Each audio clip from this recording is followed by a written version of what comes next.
This is First GenXers.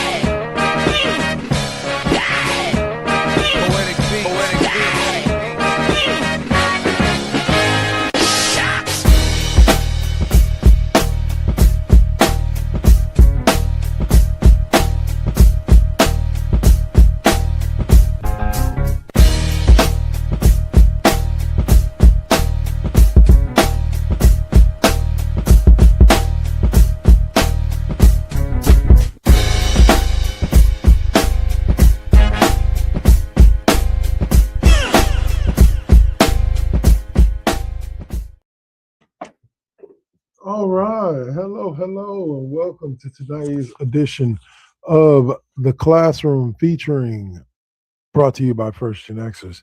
This week, for right now, it's just featuring me. Hopefully, we'll get O'Malley in here in a minute.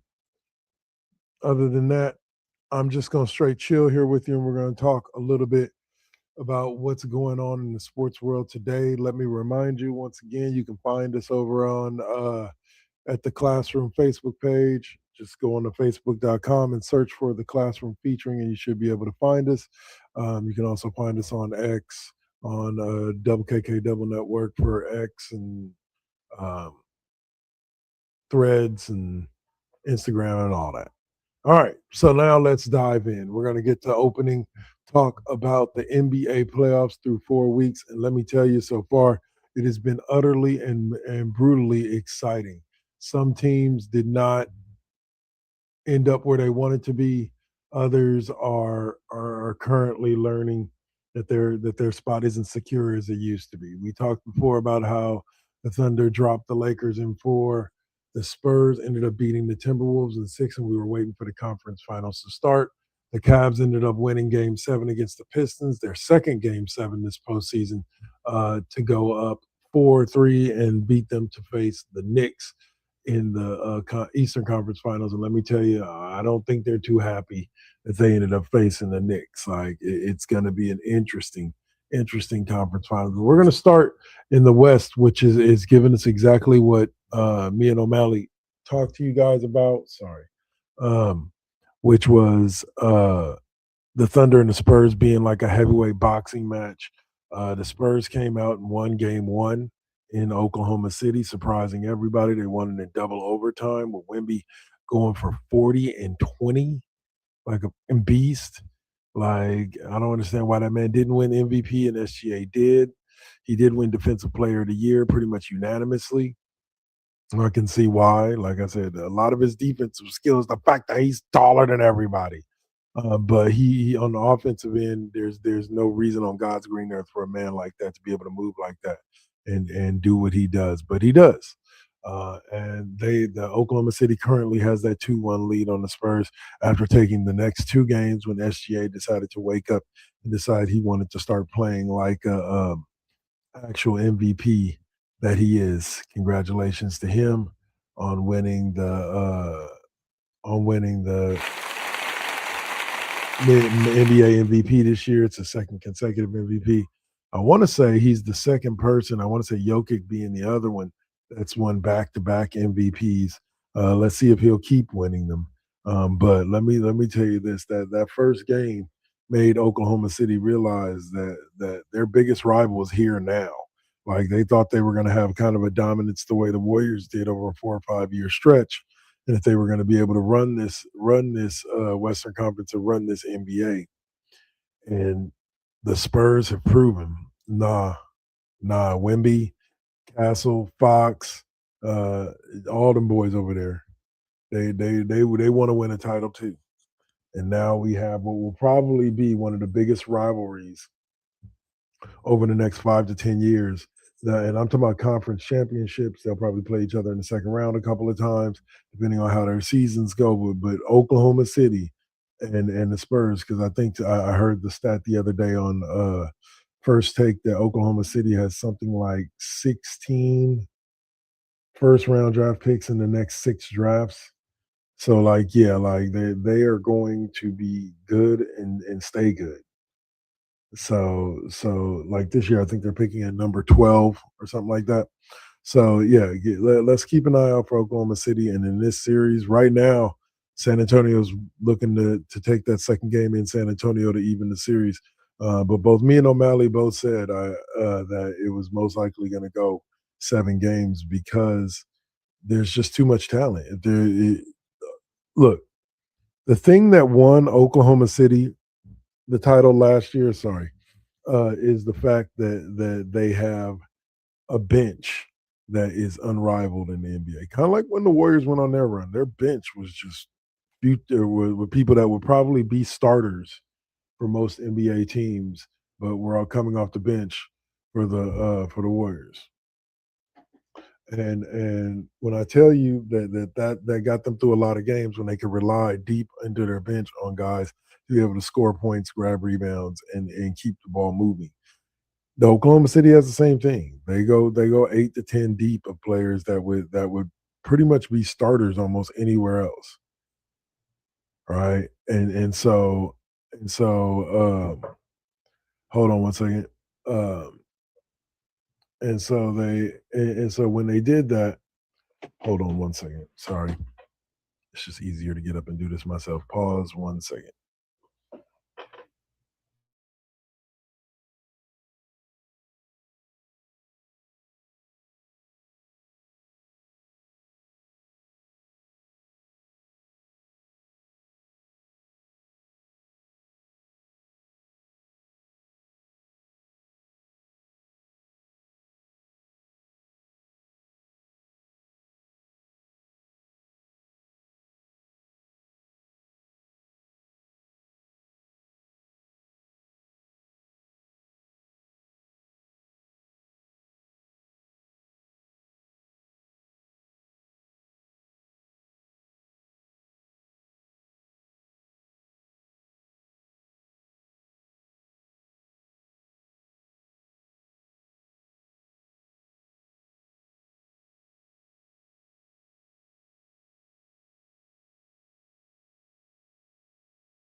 $100% sorry about that. Had a couple of things I had to take care of real quick.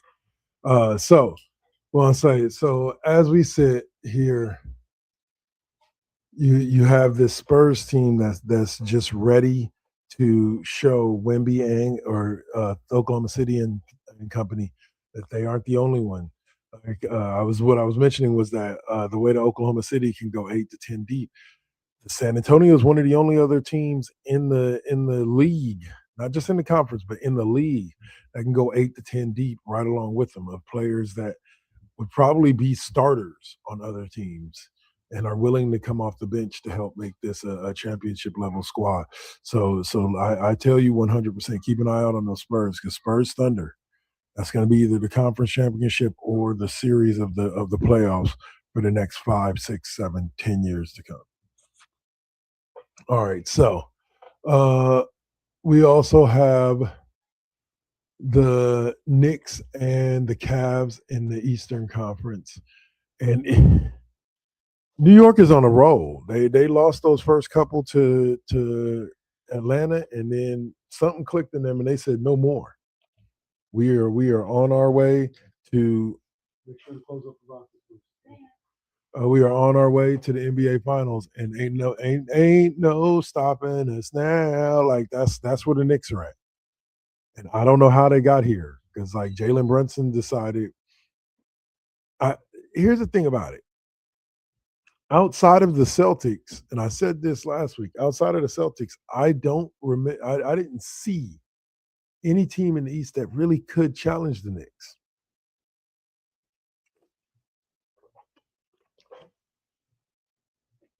because if Cat's playing at the top of his game and Big Body Brunson, as they call him, is playing at the top of his game, that team's going to be damn near unstoppable, and that's what they've been.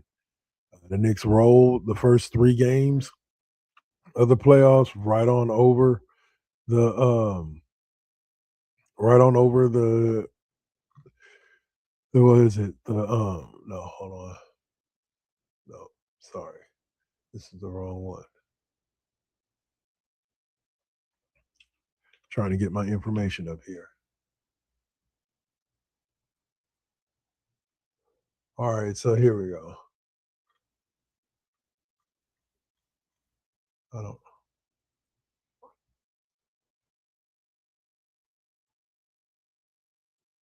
All right, so wait a minute.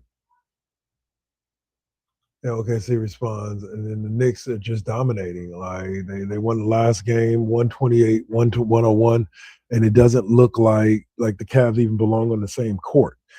Or it looks like, I'll be honest with you, it looks like the Cavs are exhausted after playing back-to-back 7-game series. Sometimes that can push you in the sense of momentum and get you moving and get you very motivated to continue to run. And other times it can just wear you out. And that's what I think it's done to the Cavs. I'm not using that as an excuse. The Knicks are the better squad, but yeah, I didn't expect this kind of romp. I expected this to be at least a 5-6 game series. And now it looks like, unless the Cavs wake up, it's about to be a gentleman's sweep. Like a gentleman's sweep, no joke. And so I will look to see if the Cavs have any self-respect and can at least win a game. But the Western Conference Finals looks like it's about to be straight up insanity with the Spurs and the like I said, the Spurs are currently winning Game 4, so it looks like they may end up with they may end up with a 7-game series on their hands there, which is going to be funny, especially if the Knicks are cruising and they're well rested going into the finals. Like if the Knicks sweep, that's going to make for an insane finals against whoever comes out, because whoever's coming out of the West is definitely going to have been through a battle by the time they get to New York. So this may be a year, guys, where we see the New York Knicks do something they have not done since the 70s. I want to say they went to a finals in 94, but they haven't won an NBA championship since the 1970s. Keep an eye out for it. It could happen. It could happen. So, all right, that's going to do it for me. Fortunately, no Heather for the first part of the show, maybe for the second. But we're going to come back on the back end and talk a few subjects about the NFL offseason. And then I have one particular subject about college football that we'll kind of touch on before we call it a day here on the Classroom. But for right now, we're going to get some promo time in. So be sure to enjoy this. These are some of the other shows on the First GenXers broadcast network. Yeah, peace.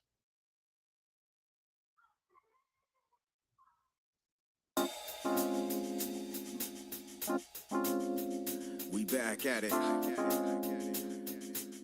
Yep, we still doing it. Poetic beats. First GenXers. Gia. Let's get it, y'all. Come on. We back in the building. It's been a long time cooking in the soup kitchen. And I'm chilling with the same. Dropping these beats, won't stop, nope, I can't. Let me get up in the lab, turn it up. Game on with the First GenXers. What's up? Let's flip on the switch or the Xbox and get up in my zone, I'm clowning. Let me clear my throat for a minute. Shout out to my folks while I'm in it. It ain't nothing but love, it's babe business. I really don't know what's so who ain't feeling this. And this is only the beginning. Now versus then, this is something for the chillin'. Poetic got the joints like McDonald's. I'm loving it. It's the First GenXers. We're now rocking with Poetic Beats. This is the First GenXers production. Get your PlayStations out. Get your Xbox out. Get your Switch out. Let's get it in, y'all. Holla back.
got to keep it.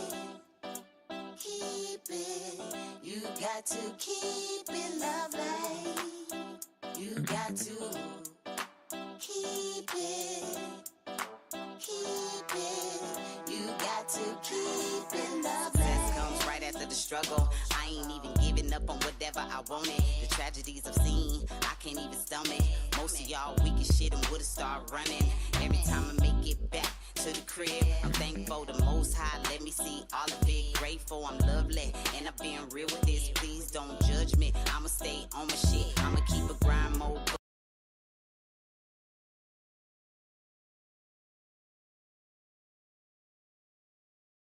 Adams family like dynamic between Pugsley and Wednesday. Like, Yeah. very true. Yeah. Well, I always temper this because I think I did not like the proceed with caution tagline. I've also seen what Chase Center looks like when the Valkyries are fucking playing, so fuck all of you. Because Chase Center is packed no matter what's going on.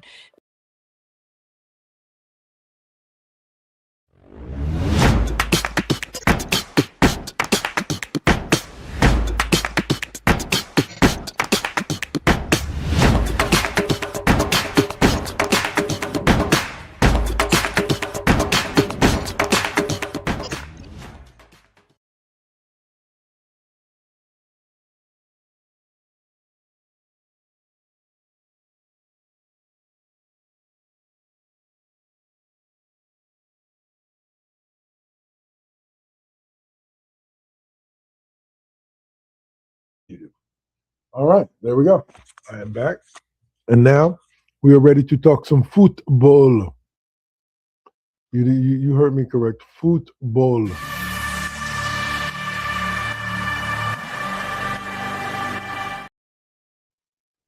So in the world of football this week, there were a couple of big kind of things that happened throughout the week. The first being that old guy that won MVP last year. Well, he got paid. Matthew Stafford signs a blockbuster 1 year, $55 million contract extension with the LA Rams that ties him to the team through the 2027 season. Of course, everybody's wondering with the Rams picking up the Alabama quarterback, why would they lock up Stafford for another year? Because just like with Aaron Rodgers and Brett Favre, it never hurts to have a quality prospect first-round draft pick sit on the bench. And the Packers proved with Jordan Love, sit on the bench for a couple of years. They have a tendency to be able to come in and kill it from day one. So keep an eye out for that Ty Simpson's kid because Matthew Stafford's going to be his mentor for the next couple of years and is going to be teaching him well. But $55 million, get it, Stafford, worth every penny with what he's been doing with that team. Not that he's had a bad team around him; he hasn't had a bad team around him at all. But he's been doing great things with that Rams team. They've been in contention every year. It's been them, the Seattle Seahawks, and the San Francisco 49ers in the NFC West. One of those three is winning their whatchamacallit. We also saw that dude, that not so bad man anymore, Aaron Rodgers, finally returns to Pittsburgh on what I believe is a 1 year, $25 million deal. Or it is, yeah, 1 year, $25 million deal that will reunite him with Mike McCarthy, his old Packers head coach. They won a Super Bowl together, and they do have a hell of a team out there in Pittsburgh with TJ Watt anchoring that defense. And I guess now Aaron Rodgers anchoring that offense, DK Metcalf at wide receiver. Hold on. About to sneeze. So I'm hoping that we can see one good resurgence, but no Super Bowl for Aaron. Sorry, man. No, stop it. But I think that they would definitely make in AFC East. Is it? No, that's the Patriots in them. The AFC South. No, AFC North. Sorry, with them Baltimore, Cleveland, and the Bengals. It's going to make it interesting. They're definitely going to make it interesting. with Aaron Rodgers at quarterback. But Aaron is a guy that's just, yeah. Now we have a brief. If you travel over to New York, the new Jim Harbaugh Giants, it looks like we have a little drama going on there in Giant Land. Is Jackson Dart, dun, dun, dun, dun, Jackson Dart um, made himself present at a Trump rally, only to have his teammate Abdul Carter um, draw attention to it. And yeah, says a brief social media stir caught the attention of New York Giants head coach John Harbaugh. Rookie quarterback Jackson Dart introduced DTJ at a rally, drawing a public reaction from teammate Abdul Carter. Carter has since halted any talk of a team rift. Because I don't think it's necessarily a team rift. It's just two teammates that don't necessarily believe the same thing. I'm pretty sure there's plenty of people on the 49ers roster that don't support Nick Bosa's endorsement of the current president, but it is what it is, you know. We're played to play football together, not to worry about I'll say but sorry. You're allowed to feel different ways, but they're both allowed to feel the way that they feel. Um, you know, and it may that the way that Abdul Carter feels about that may at a later date affect his desire to want to re-sign with the Giants. So this could be impactful. Um, another news in the what you call it or in the NFL. Let's see. The Lions lock up their linebacker Campbell. I forget his Jack Campbell, All-Pro linebacker, to a 4-year, $81 million deal, keeping him in Detroit through 2030. And yeah, when you got somebody good, it's kind of like the 49ers with Fred Warner. When you got somebody good, you lock them up and you keep them. You don't let them go elsewhere. You don't let them hit the free agent market. You give them what they want. $20 million a year, sure. Middle linebacker, sure. All yours. You had the Steelers structured a surprise contract adjustment for their starting tight end to free up cap space ahead of the 2026 season. Fairmouth signed Rashid Rice, my brother. What are you out there doing, bro? So Rashid Rice, with the Kansas City Chiefs wide receiver, was ordered to serve 30 days in prison immediately following a probationary violation. He will miss voluntary OTAs and mandatory minicamp. Hope nothing happens to him in there, but my God, dude, what are you doing? What are you doing? You're one of the top wide receivers on what is almost perennially considered a Super Bowl contender. Like, don't get me wrong, I like the weed, as Stephen A. Smith would say, but bro, you're costing yourself money there. Come on, Rashid, let's get it together, bro. Oh my goodness. And Roy Robertson Harris, Giants linebacker, and other news outside of Abdul Carter and Jackson Dart fighting. Roy Robinson Harris tore his Achilles, out for the season, most likely. Just, it's sad. What is going on out there that these cats are being Achilles injuries all the damn time? Just wow. So yeah. So that's what's been going on in the NFL for a little bit. We're gonna dive into my final subject of the night, which is there's been talk in the NCAA about them potentially going to a 24-game playoff, and I've heard a lot of naysayers say boo to that. And I say boo to you. One guy, I forget what his name was on ESPN, said, why have 24? Like, that doesn't make any sense. It makes it less special. Why do you have a top 25? If being ranked number 24 or number 22 isn't special, then why do we have a top 25? Why don't we just have a top 5? Everybody else is unranked.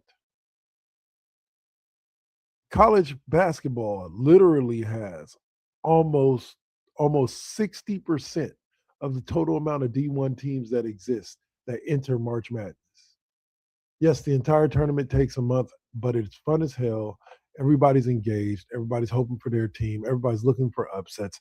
Yes, just because a 16 squad has very rarely ever beaten a one and actually made it to the Final Four or the championship game, it doesn't mean it's not fun to watch. Just in case you see one happen.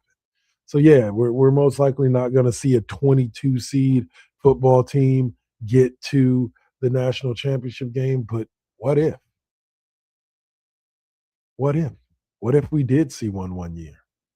What if a team was just unhealthy and had a bad year and ended up ranked like 17, but got healthy right before the playoff and made a run? I know I would love to see something like that. We've seen it in pro football. 9-7 wild card team, Baltimore Ravens, I believe in 2000, 9-7 wild card team, went to the Super Bowl and won it. It don't happen often, but we've seen it happen before. So just remember that. I don't think that a 2014 playoff would be the death of college football. I think it would actually do well in the college football ranks, seeing as how basketball fans have responded to March Madness. I think that football fans will respond the same once it's out there, and it gives more teams a chance. You know, a 17th ranked USC getting in there would definitely make a lot of people happy. So I don't know what y'all got to say about it. Y'all can let me know in the comment section. But for right now, that's going to do it for me. I have been your host, the one and only Dark Lord 100, aka Double KK Double. Unfortunately, we were not joined by Miss O'Malley today. Maybe next week, and I will see you guys on the flip side. Like I said, for me, the next time my YouTube viewers will see me will be on Tuesday for Football Tuesdays, and then on Twitch as well for Football Tuesdays. And then for those of you who are on Twitch, stick around. In probably about an hour or so, you're going to get a little MVT fusion with that Invincible versus with the Saint. So I'll be sure to tap in. Y'all be sure to tap in for that. And other than that, y'all stay up, stay real. This has been Dark Lord 100. I am out. Peace. Bang, bang, bang, bang, bang, bang, bang, bang, bang, bang.